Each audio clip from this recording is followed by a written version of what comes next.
We now come to Prime Minister's questions. I now call Kirsten Oswald. Question 1, please. Mr. Speaker, I know that the thoughts of the whole House are with the people of Hainault in East London following yesterday's appalling attack. Such violence has no place on our streets. It's absolutely heartbreaking that a teenage boy has died, and I can't imagine what his family are going through. And we send them our heartfelt condolences and offer our very best wishes to all those injured. And I'd just like to reiterate my thanks to the police and other emergency first responders for embodying the highest standards of public service under such awful circumstances. And I know that our thoughts are also with those injured this morning in an attack at a school in Sheffield. Mr. Speaker, this morning I had meetings with ministerial colleagues and others in addition to my duties in this House. I shall have further such meetings later today. Kirsten Oswald. Thank you, Mr. Speaker. We already know that more than 1 in 5 teenagers are vaping, with some experts describing this as an epidemic. And yesterday, new research suggested that teenagers who vape could be at risk of exposure to toxic metals, potentially harming brain or organ development. I agree with the Prime Minister in his wish to reduce the harms caused by smoking and vaping with the Tobacco and Vapes Bill. Will he agree with me that permitting football strips to be sponsored by vaping companies sends entirely the wrong message to young people, and that it's now time to ban vape companies advertising on sports strips? Well, Mr. Speaker, can I thank the honourable lady for her question? Obviously, the decisions about kit sponsorship will rest with individual teams, but I do agree with her that it is important we do everything we can to tackle the scourge of teenage vaping, which is why I'm glad that she supports our bill, which will clamp down on the marketing, availability of flavours, targeting point-of-sale purchases, but also improving funding for trading standards to clamp down on those selling vapes illegally to children. Dr. Lisa Cameron.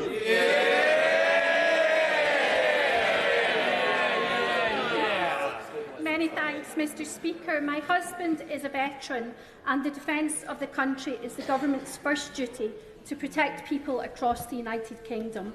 So can the Prime Minister reassure the House that he has a plan in place to back our world-leading armed services? And does he know why the party opposite refused to back his plan? Well, can I start by paying tribute to my honourable friend's husband and all our veterans for their service to our country. And she's right, in the most uncertain times since the Cold War, that it's right that we build our security, protecting our values, our interests, and indeed our nation. That's why this government has taken the step to increase defence spending to 2.5% of GDP, making us the biggest spender in Europe under NATO. And when the Labour leader stands up, I hope that he stops dithering, does the right thing, and confirms that he will back our plan to increase defence spending. Leader of the Opposition, Keir Starmer. Mr. Speaker, I join with the Prime Minister in his words about yesterday's awful events at Hainault. I'm sure the whole House will want to commend the first responders and send our deepest condolences to the family of the 14-year-old boy who was murdered. And I join with the Prime Minister's remarks about the attack in the school in Sheffield as well. I know everyone in this House will be delighted to see His Majesty the King returning to his public duties and looking so well, and we all wish him and the Princess of Wales the best in their continued recovery. I'd also like to welcome the member for Central Suffolk and North Ipswich to his place on these benches. After nearly 2 decades as a Tory politician and an NHS doctor, Mr. Speaker, he's concluded that if you care about the future of our country and our NHS, then it's time for change. It's time for this changed Labour Party. And as of today, he's our newest Labour MP. But I'm sure he won't mind me saying that I hope he loses that title on Friday. Mr. Speaker, when a lifelong Tory and doctor says that the only cure for the NHS is a Labour government, isn't it the time the Prime Minister admits he has utterly failed? Minister. Well, Mr. Speaker, I'm glad to actually see the honourable gentleman from Central Suffolk in the House today.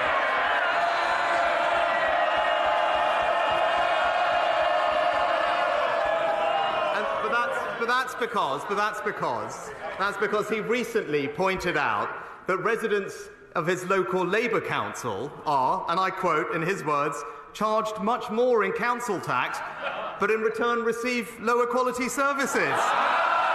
Now, he's been wrong about some things recently, but on that point, he's absolutely right. And this week, people everywhere should vote Conservative.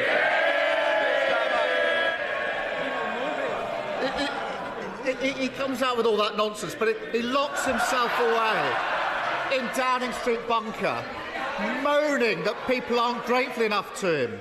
The reality is Tory MPs are following Tory voters in concluding that only the Labour Party can deliver the change that the country needs. And I say to those Tory voters, if they believe in a better Britain, then they're safe with this changed Labour Party, and it's for them. Mr. Speaker, in the 2 weeks since we last met at this dispatch box, has the Prime Minister managed to find the money for his completely unfunded £46 billion promise to scrap national insurance? Mr. Speaker, of course, we addressed that a few weeks ago, and I'm happy to address it again. But I know that economics is not his strong point, but he might do well. He might do well, actually, to listen to his shadow education secretary, who just this morning said, no, that's not how it works, Mr. Speaker. Indeed, the IFS have also said the link between national insurance and public services funding is illusory, just like Labour's economic plans, Mr. Speaker. But it's crystal clear. There's one party that's going to deliver tax cuts for working Britain, and it's the Conservative Party. That was a long ramble. Order. Whoever's banging the furniture will have to pay for your damages. Can we have less of it? We are not at the sixth form now. Come on, Prof. Well, that was a long, rambling non-answer to the question, which was, has he found the money to fund his £46 billion promise to abolish national insurance? And whenever he's asked about the date of the election or people's pensions, he acts as if answering straightforward questions is somehow beneath him. But pensioners and those who are planning their retirement deserve better than his contempt for their questions. Because if £46 billion were cut from its funding, the value of the state pension would almost halve. So I don't apologise for asking him again. Order. Mr Gullis, you've got the next question you're not going to reach. You've got a 10-minute rule bill. I'd be quiet for a while if I were you. Prime Minister. Sorry, Leader of the Opposition. So I don't apologise for asking on their behalf again whether he will finally rule out cutting their state pension to fulfil the enormous black hole in his spending plans. Mr. Speaker, of course we can rule that out, and the honourable gentleman should stop scaremongering, because it's thanks to the triple lock that we've increased pensions by £3,700 since 2010, and they will rise in each and every year of the next Parliament. But it's Labour that always hits pensioners hard. It's his mentors, Blair and Brown, that broke their promises, raised pension taxes by £118 billion and delivered an insulting 75p rise in the state pension. As one former Labour advisor just said, Brown destroyed our pension system. They did it before, they'll do it again. Labour always betray our pensioners.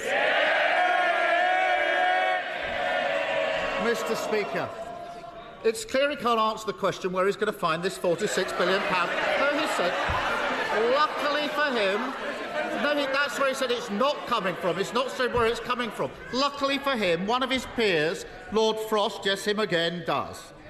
He says to solve the Tory spending plans, the state pension age should be raised to 75. Now, understandably, that will cause some alarm. So will the Prime Minister rule out forcing people to delay their retirement by years and years in order to fulfil his £46 billion black hole? Mr. Speaker, I've answered this multiple times to the Honourable General. I'm happy to say again, this is the party that has delivered and protected the triple lock. But I know, Mr. Speaker, ultimately he's not worried about any of this because we all remember that he's got his very own personal pension plan. I think we all remember it, Mr. Speaker. Indeed, it comes with its very own special law. It was called the Pension Increase Scheme for Keir Starmer QC. It's literally one law for him and another one for everyone else. He wants to abolish national insurance. It'll cost £46 billion, and he won't tell us where the money is coming from. We're no closer to an answer. I'm going to persevere because last year the Prime Minister was apparently drawing up plans to remove the winter fuel allowance from pensioners.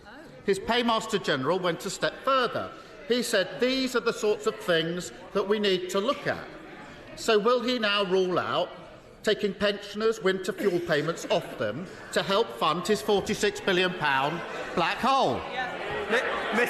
Mr. Speaker, it was this government that just this winter provided double the winter fuel payment to support pensioners. But what is crystal clear, Mr. Speaker, is that we believe that the double taxation on work is unfair, Mr. Speaker. We believe that hard work should be rewarded, and that's why this week we're cutting taxes by £900 for everyone in work. But in contrast, Mr. Speaker, it's Labour's newest tax advisor who thinks pensioners should be taxed more. That's his words, Mr. Speaker. This advisor calls them codgers.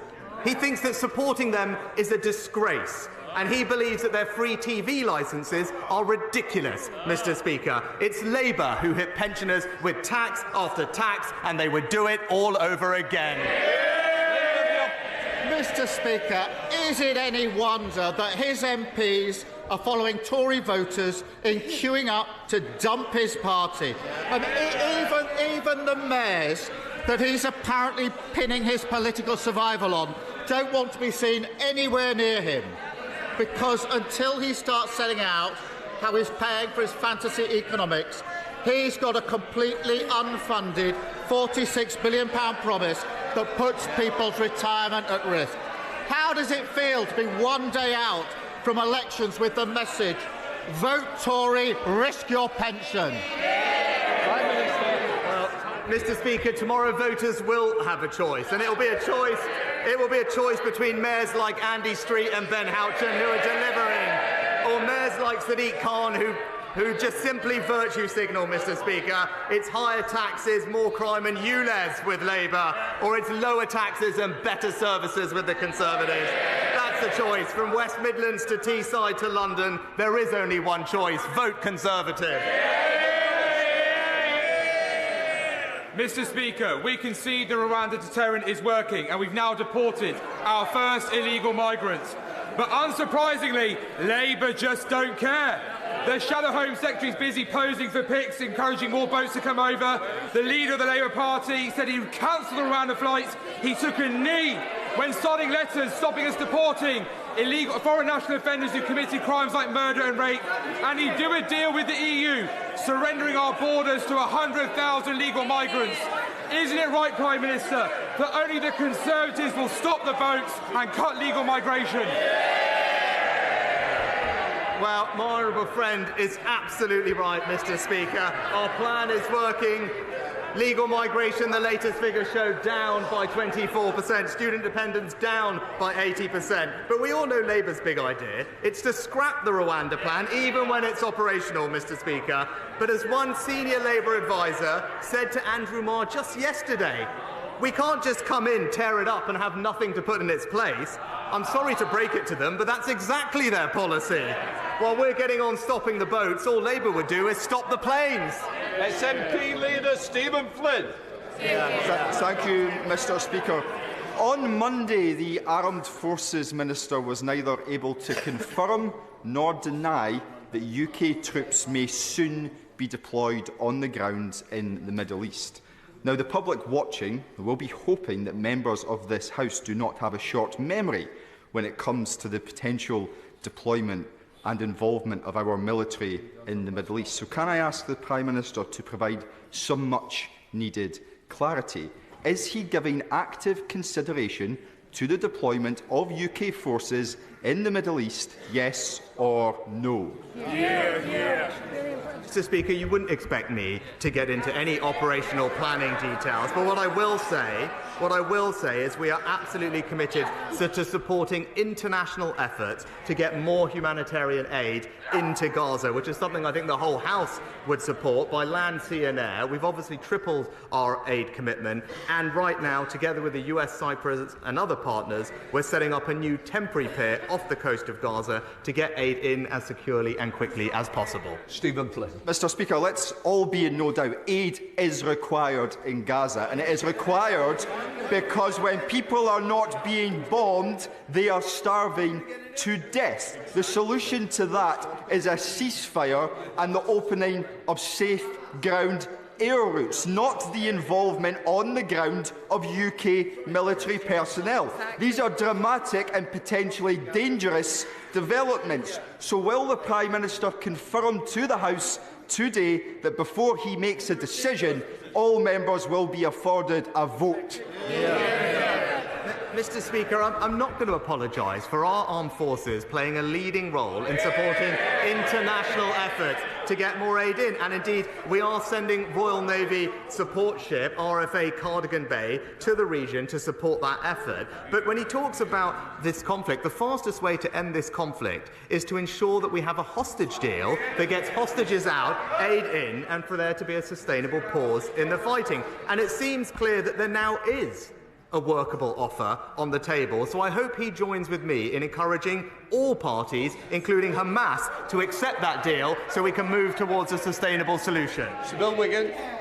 My right honourable friend's decision to cancel HS2 led to £207 million for Herefordshire's potholes and transport infrastructure. Hereford Hospital has a new wards, more beds and a new diagnostic centre on the way. £35 million has been allocated to the River Wye recovery plan.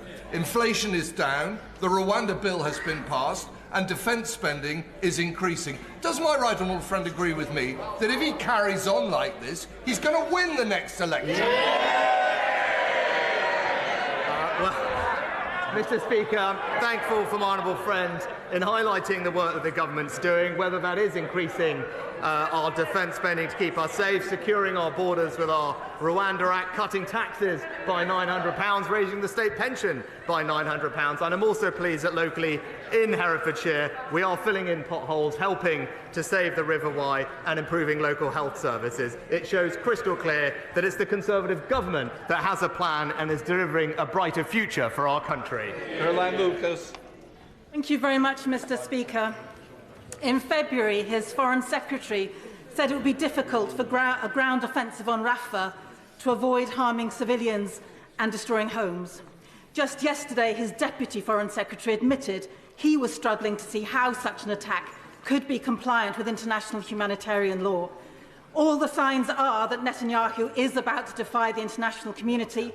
An attack on the 1.5 million Palestinians sheltering in Rafah is imminent.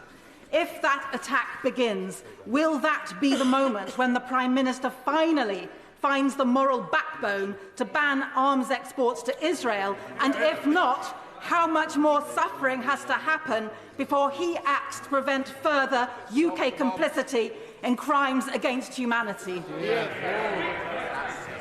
Well, Mr. Speaker, what the Honourable Lady did not acknowledge at all is that Israel suffered an appalling terrorist attack that kills hundreds of its citizens, and it does have the right to defend itself. Now, of course, as I've been crystal clear, we want to see humanitarian law respected and adhered to by all parties. Too many civilians have been killed, and we do want to see Israel take greater care to avoid harming civilians. I've made these points repeatedly to Prime Minister Netanyahu, specifically about the impacts of any military incursion into Rafah, and we continue to say to the Israelis at all levels that we want to see more aid going in and bring about a hostage deal so we can move towards a sustainable ceasefire. Andrew Slew. The 60% increase in funding for special educational needs and disabilities is extremely welcome, but the challenges around the recruitment of community paediatricians mean that some children in Leighton Buzzard, Dunstable and Houghton Regis are waiting too long for an assessment. What can the NHS do to attract more of the 39,000 additional doctors recruited under this government into community paediatrics as a specialty, which is incredibly rewarding and important? Oh, my honourable friend is right, and I know he joins me in welcoming the significant action that we've taken already to improve children's health, whether that's reducing sugar in children's foods, but the £600 million we've also invested to improve the quality of sport and physical activity in schools. The NHS has established a special group to ensure that the recovery of paediatric services keeps pace with that of adult elective care too, and I know that he will be pleased that the NHS long-term workforce plan that we have fully backed doubles the number of medical school places in England, increases specialty training places, and that will increase the size of the pool from which community paediatricians can be drawn in the future. Alistair Carmichael. Thank you. I know that you, Mr Speaker, want to join me in sending condolences to the friends, family and colleagues of our former colleague Lord Andrew Stunnell, who served with exceptional diligence and grace as MP for Hazel Grove in this House and who passed away very suddenly on Monday. Mr Speaker, when the BBC ends long-wave radio transmission next year, they will also end access to electricity tariffs like total heating with total control, relied on by almost 1 million households across the United Kingdom. Switching to smart meters is not going to fix this for most people, not least because the rollout programme is so far behind.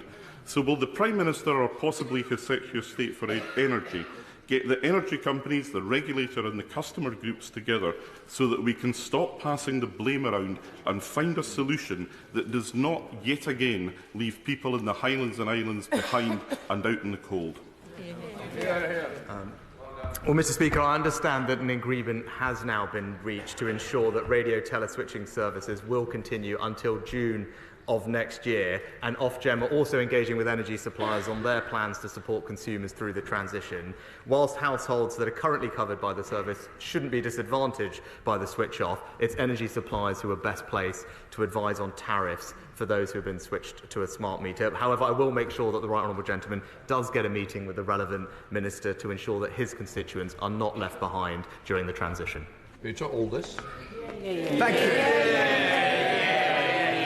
Thank you very much, Mr Speaker. The East of England is playing a lead role in delivering the UK's energy security, and without our contribution, the country will not be able to successfully transition to a renewable energy supply system. In recent months, our coast has taken a battering, and projects like the Lowestoft Flood Defence Scheme have been postponed. Will my right honourable friend ensure that government departments are fully coordinated so as to provide the region with good supporting infrastructure, proper protection for coastal communities, and every opportunity for local people to take up exciting new jobs?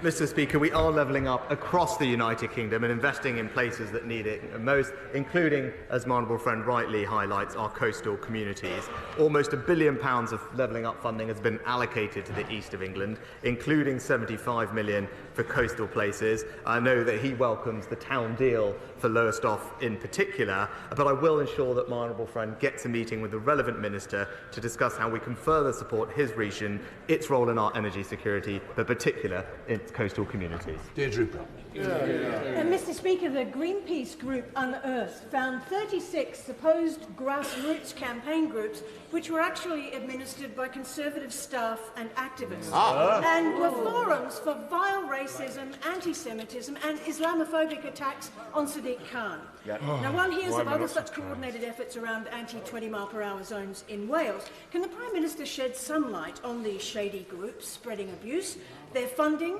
their links to his party, and whether he is aware of similar operations existing elsewhere in the UK? If he won't, will he at least commit today to investigate and take action to tackle the sources of this grubby gutter politics?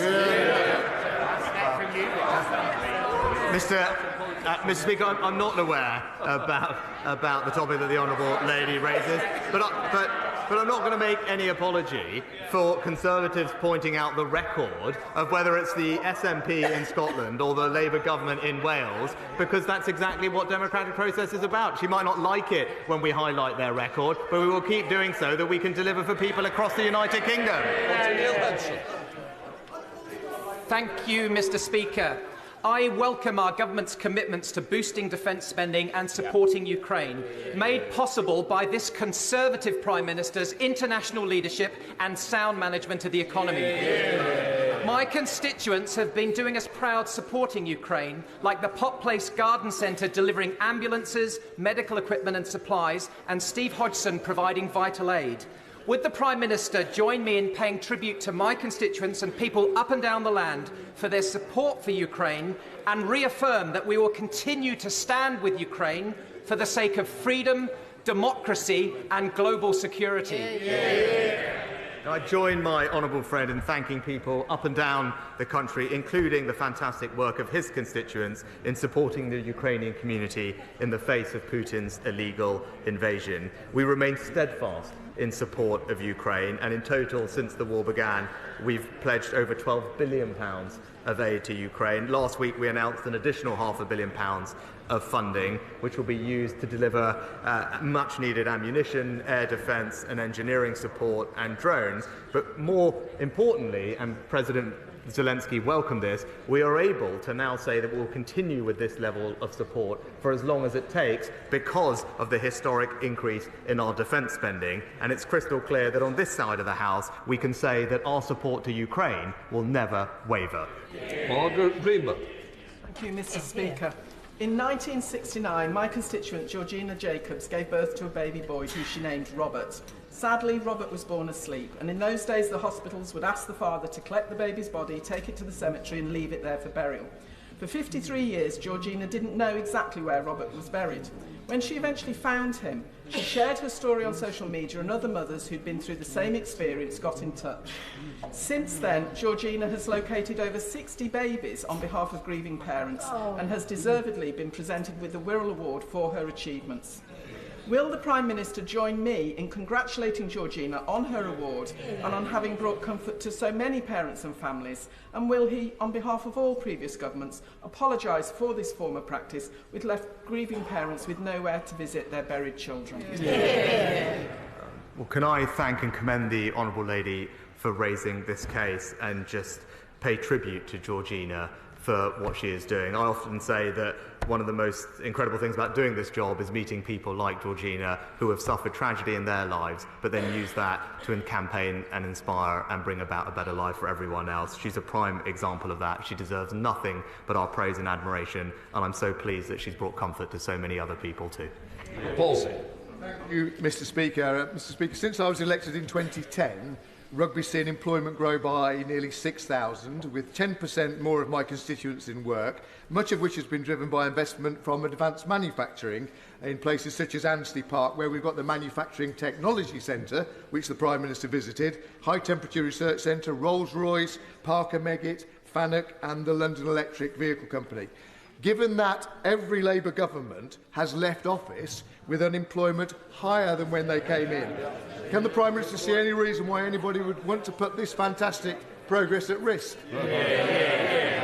I was pleased to see for myself on a recent visit that my honourable friend is a great champion for his constituents in Rugby, and I was very pleased to see the thriving local technology and manufacturing industry, which will help us deliver on our ambitions to make the UK a science and technology superpower. And he's right that we do have a record with 1 million fewer workless households, unemployment near record lows, and he's also right that we need to stick to that plan because that's how we'll deliver the long-term change that our country needs and deliver a brighter future for families up and down the country, including in his constituency. Colin Lockhart.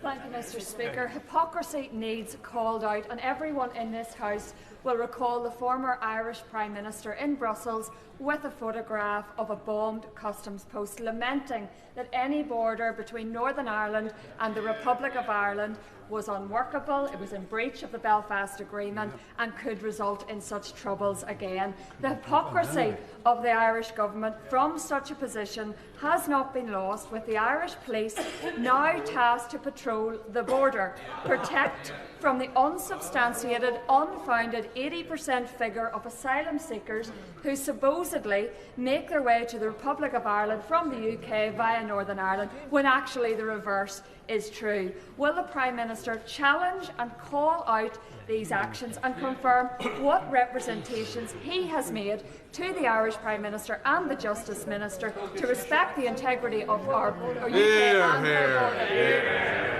Well, the House will be aware that we have made commitments to avoid a hard border on the island of Ireland, and the Honourable Lady makes a very important point that the Irish Government must uphold its promises too. We can't have cherry-picking of important international agreements, and so the Secretary of State is seeking urgent clarification that there will be no disruption or police checkpoints at or near the border, and I can confirm that the United Kingdom has no legal obligation to accept returns of illegal migrants from Ireland. Now, it's no surprise that our robust approach to illegal migration is providing a deterrent, but the answer is not sending police to villages in Donegal. It's to work with us in partnership to strengthen our external borders all around the common travel area that we share. Sir Desmond Swain. Mr. Speaker, I was the Lord Commissioner that signed the Right Honourable Gentleman's special pension into law. He owes me one. But the Prime Minister is right. Labour's 75 pence was an insult to pensioners. Yet last year, our triple lock afforded pensioners the highest increase in 30 years. The Prime Minister is going to continue to deliver for dignity in retirement, isn't he?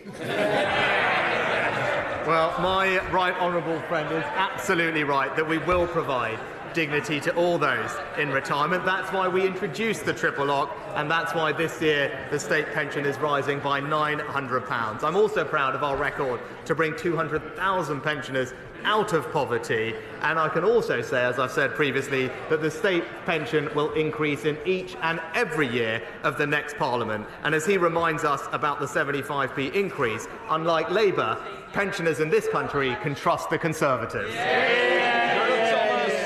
Mr. Speaker, in only one of the 194 local authority areas in England are NHS ambulances meeting the national response time targets for responding to potential heart and stroke victims. Does the Prime Minister know which one it is? Mr. Speaker, when it comes to ambulance waiting times in A&E, of course there's more work to do, but the place where they are the worst in the country is in Labour on Wales, Mr. Speaker. Thanks to our plan, we've seen an improvement in A&E and ambulance times. This winter over last winter, we have 800 more ambulances on the road, faster discharge out of our emergency care centres, and 10,000 virtual ward beds. Now, virtual ward beds. Of course, as I said, there is more to do, but the contrast to Labour on Wales is crystal clear. It's the worst A&E performance anywhere in Great Britain.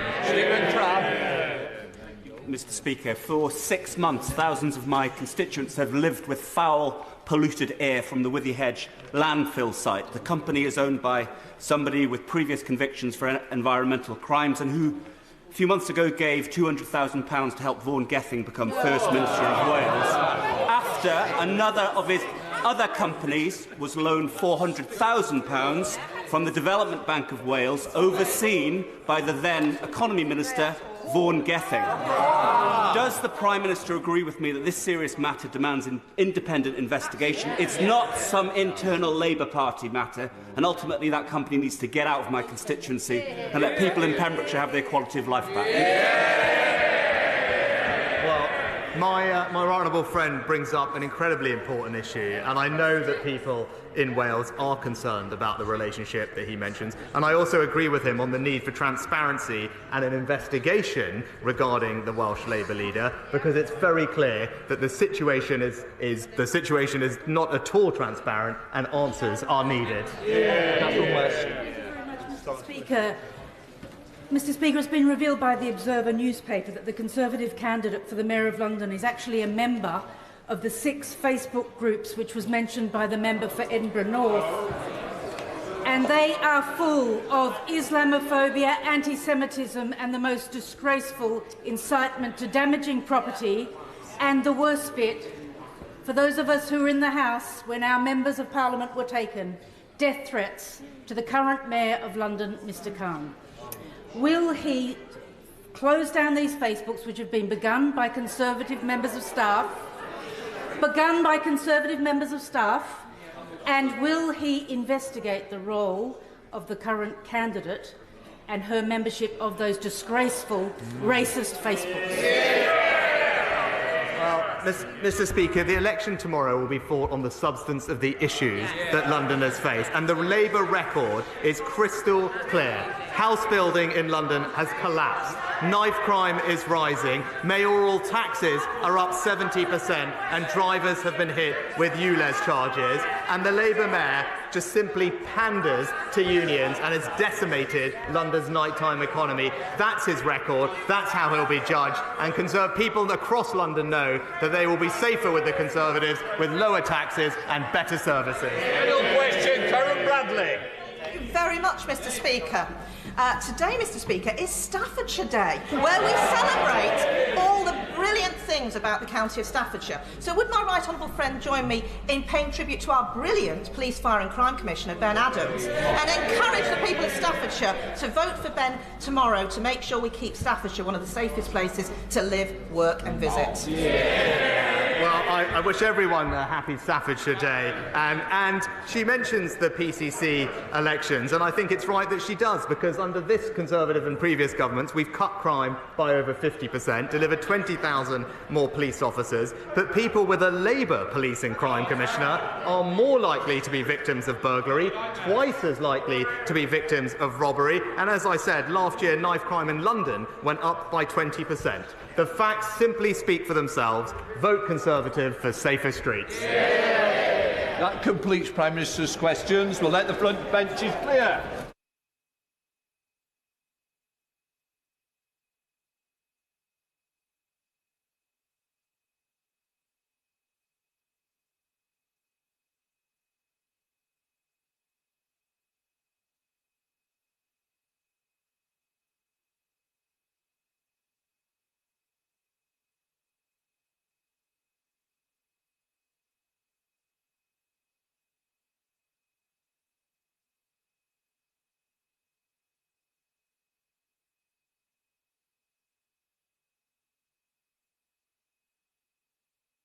To the first of the statements, I call Minister Tom Pursley. Thank you, Mr. Speaker. With permission, I would like to make a statement on immigration. This government is